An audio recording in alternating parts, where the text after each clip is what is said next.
where it's probably fair to say the whole politicisation of the pandemic has happened and gone up a scale as never before. On the one hand, you have the First Minister, Nicola Sturgeon, here in the Parliament in Holyrood this afternoon, threatening again to publish the confidential data supplied on COVID vaccines from the EU to the UK. And that flies in the face of a ban, of course, from Westminster to do just that. All this on the very day when Boris Johnson is in Scotland, a man considered frankly toxic to so many Scottish voters, indeed considered by many and some senior Scottish Tories as well, as something of a recruiting sergeant for the SNP's project on independence. So two pretty high wire acts of considerable altitude, you have to say, going on in the same day in the central belt of Scotland. Tricky territory, the Brexit Prime Minister in Glasgow, the man who delivered the independence most Scots didn't want.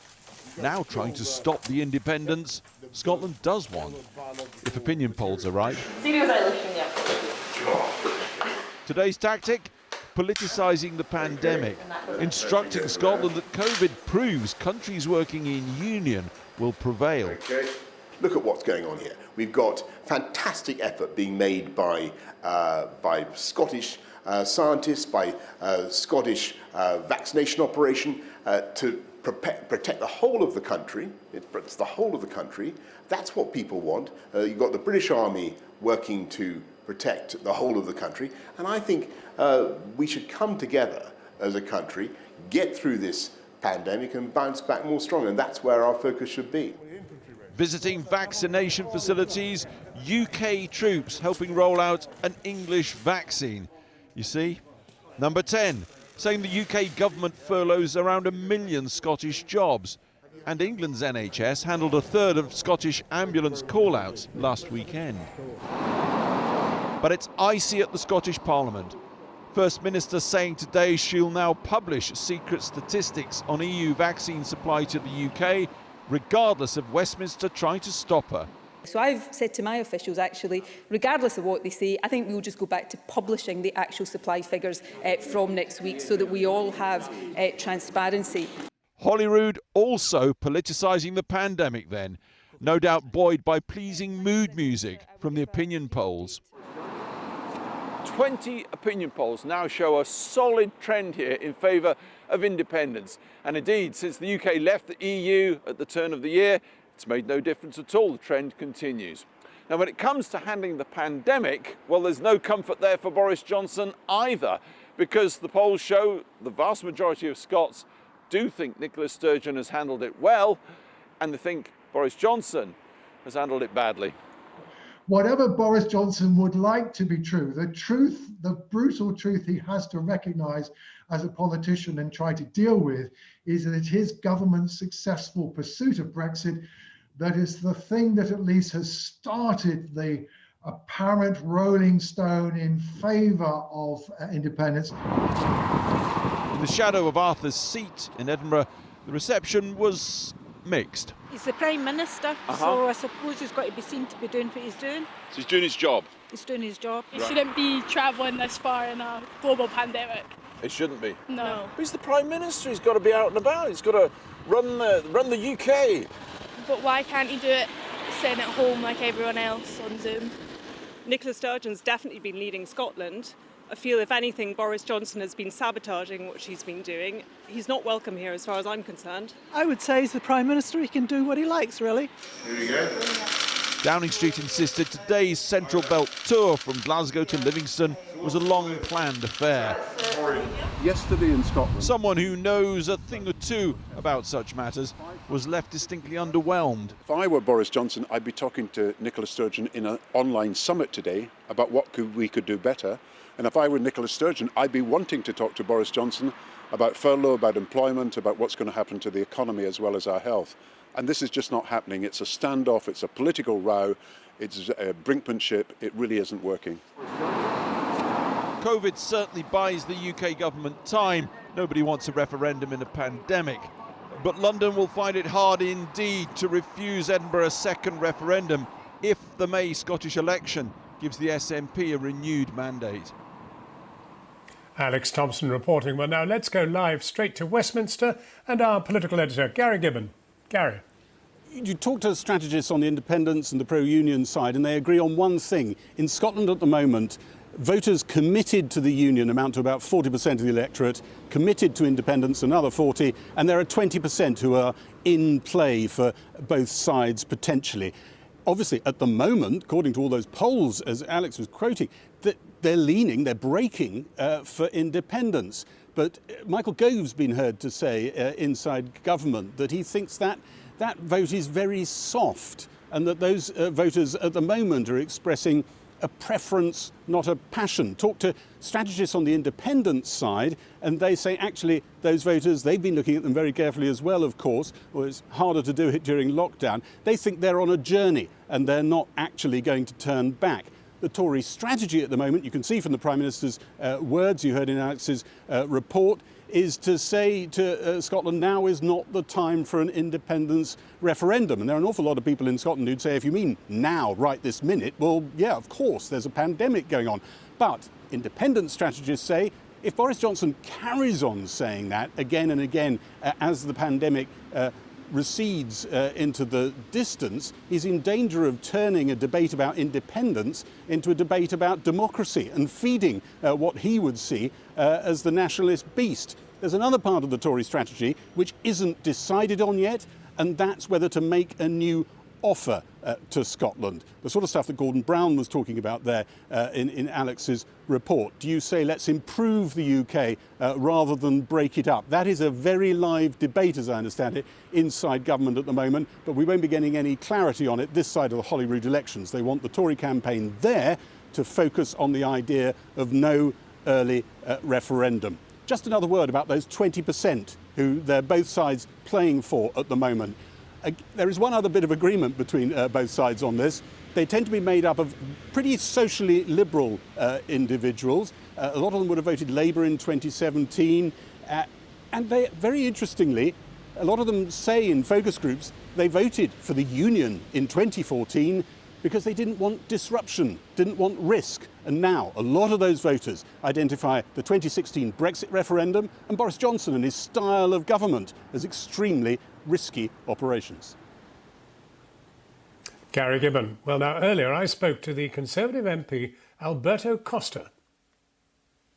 We are going through a global health crisis, and it's not surprising that the nationalists in government in Edinburgh have been using every lever of power that they have to further their own ideological agenda. Today, the Prime Minister of the United Kingdom did what any Prime Minister ought to be doing right now, and that's visiting different parts of our country, the whole of the UK, to ensure that those that are vaccinating the most vulnerable people in our society are thanked. The SNP today, rather than assisting the British Premier in the important task that he has, was using the media platforms to criticise the UK leader for going to different parts of the United Kingdom.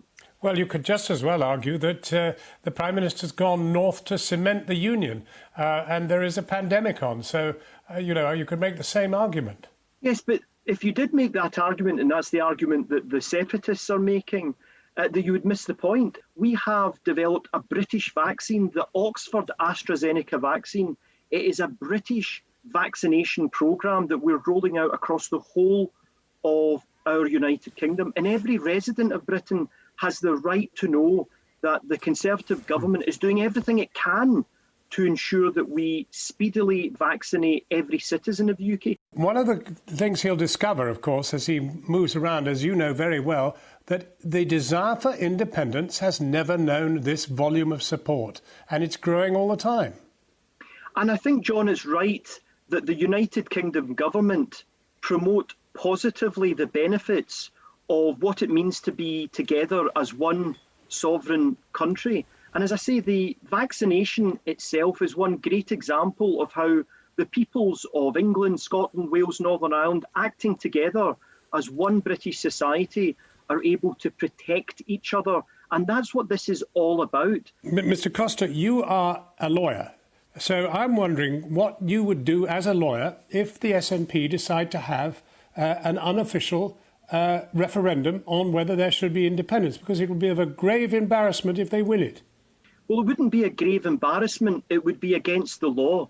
There is only one lawful means of having a referendum, and that was granted to the Scottish Parliament only 6 years ago. We had an Edinburgh Agreement, and in that Edinburgh Agreement, the then Scottish First Minister, Alex Salmond, and his deputy, Nicola Sturgeon, said that this would be a once-in-a-lifetime, once-in-a-generation referenda. It would be ridiculous to keep rattling the constitutional cage and demanding referenda just because you don't win. Look, I voted Remain in the EU referendum, but I respected the result. And, we have to respect democracy. If the SNP keep rattling the constitutional cage, the reality is that they're not respecting democracy. Thank you very much indeed, Alberto Costa, for talking to us. I'm joined now by the Scottish National Party's Westminster leader, Ian Blackford. Ian Blackford, you've heard Boris Johnson talk about the billions of pounds the British government has put into Scotland's public services, the hundreds of thousands of Scottish jobs that have been protected during the pandemic, even the British Army helping roll out your vaccine programme. Will you at least acknowledge that there are some benefits to Scotland being part of the Union during a global crisis?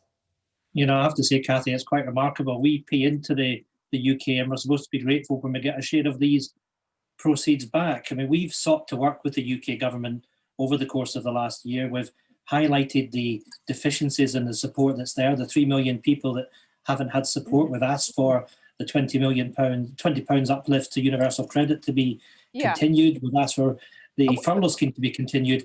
And if Westminster won't do these things to give support for people, then we need to have these powers in Scotland. We need to have borrowing powers. Sorry to interrupt. What I asked is, are there some benefits to being part of the Union during the global pandemic? Well, I'm just explaining where there are problems because the UK are there government... benefits? Some benefits. I think there are many scientists, Professor Sundar, for example, have said that an independent Scotland would have been able to deal with the pandemic much better than is the case under the Union. And I think the fact is lots of other countries in Europe around the world have done very well. And the fact is that the UK has been slow to act, slow to go into lockdown, not once, not twice, but on 3 occasions, hasn't taken the action that we've asked for. Okay, would you... I'm afraid I don't take the view that we're better off as part of the UK as we go through this pandemic. We've been held back by the poor decision-making of the Prime Minister. Let's talk about purely just the vaccines then for a minute. If you had your way, you'd be part of the EU, you'd be part of their programme, you'd be lagging behind the rest of the UK in vaccines if you were an independent Scotland, part of a bigger EU. You know, Cathy, I would simply say that for all of us, this is a global pandemic. I'm a citizen of Scotland, I'm European, I'm a global citizen, and we have to work together. And to try and argue somehow that the UK stands alone and has been able to deal with this in a way that other people haven't, that's a ridiculous argument for Boris Johnson or anyone else to take. Let's make sure that we work collectively. Yeah, you're talking about working together. You could work with the union on your doorstep instead of joining a union across the sea. One of the things that was mentioned earlier in your piece, the interview with Gordon Brown, was the Prime Minister meeting with the First Minister. I mean, I've asked the Prime Minister just yesterday questions about the financial support. We're willing to do that, Cathy. We're willing to work with the UK government. Of course, it's right when we're dealing with the pandemic, as appropriate, that we do so. But there has to be respect in that process. And that's been missing on too many occasions. You've brought up financing. Let's look at the central argument that you deployed at the last referendum, that Scotland would be able to use North Sea oil to fund public services. Since that referendum, oil prices have ran about halved and the UK is heading rapidly for a zero carbon future. You've got a massive black hole in your referendum argument, haven't you?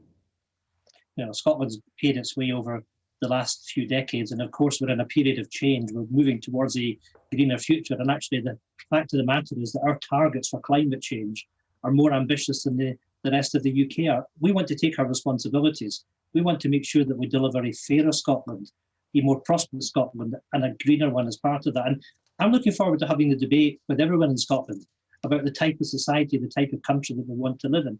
Let's not forget that we've been taken out of the European Union against our will.